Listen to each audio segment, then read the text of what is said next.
Good evening, I'm Abby Maurer. And I'm Paulo Salazar. Thank you for joining us.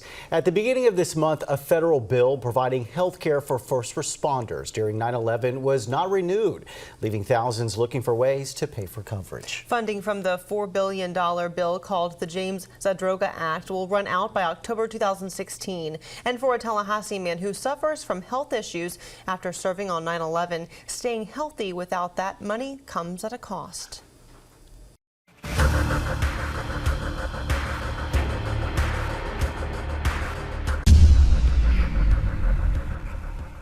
More than 33,000 people have at least one injury or illness related to 9/11.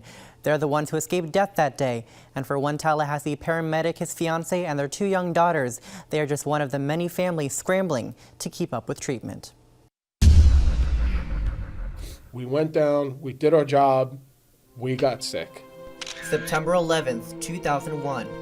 The World Trade Center is attacked. After the first tower falls, Anthony Gorman, a paramedic for years, was called in to help. We didn't know what was going to happen. We didn't know we were going to make it through the day. He did. Gorman spent days as part of the rescue teams, getting people to safety. 14 years later, the memories still haunt him. There's certain things that I smell, there's certain things that I see, certain things that I hear, and it triggers, and I'm right back. While those triggers are temporary, Gorman battles health issues lasting much longer. He has 5 certified illnesses tied to 9/11, from PTSD and reflux to asthma and COPD. It's a multitude of issues, and again, it's small compared to some of the challenges that other people are dealing with. The James Zadroga Act covered Gorman's treatment for the past 5 years. Zadroga died in 2006, the first NYPD officer whose death was linked to recovery efforts on 9/11. The act offered coverage until 2015, but when the new federal fiscal year started in October, it wasn't included in the budget.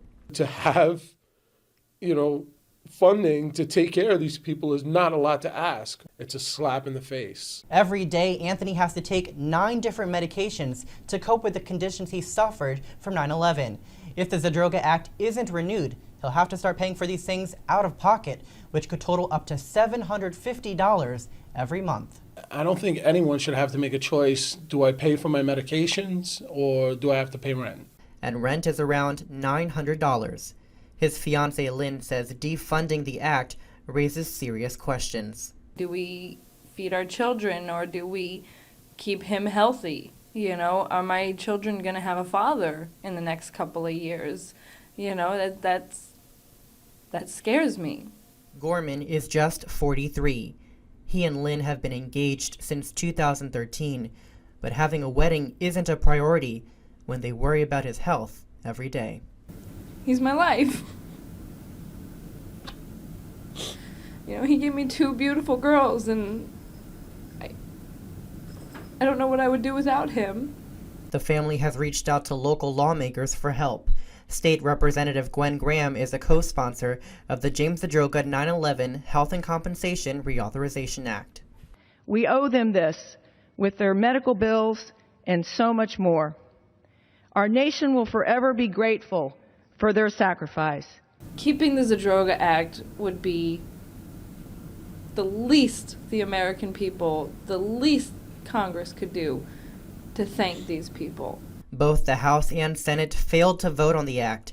Gorman says the previous act had a sunset date of 5 years, which isn't realistic when it comes to covering first responders. These are lifelong conditions that are not going away, that people are dealing with on a daily basis. Gorman says lawmakers have a moral obligation to refund the act, not just to make a statement every 9/11 anniversary. It's become almost a catchphrase where it's like, oh, never forget, we'll, wear a ribbon and fly a flag and tell everybody never forget, we can't forget. And a couple weeks later, it's time to redo, and they forgot.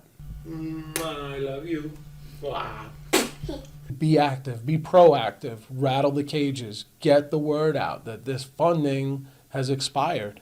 The Zadroga Reauthorization Act has 190 co-sponsors in the House and 57 in the Senate. As for Anthony, he's enrolled in the World Trade Center Health Program, which has been paying for his treatment. He says he hasn't looked at other healthcare options because he's hoping Congress will refund the act before the money runs out.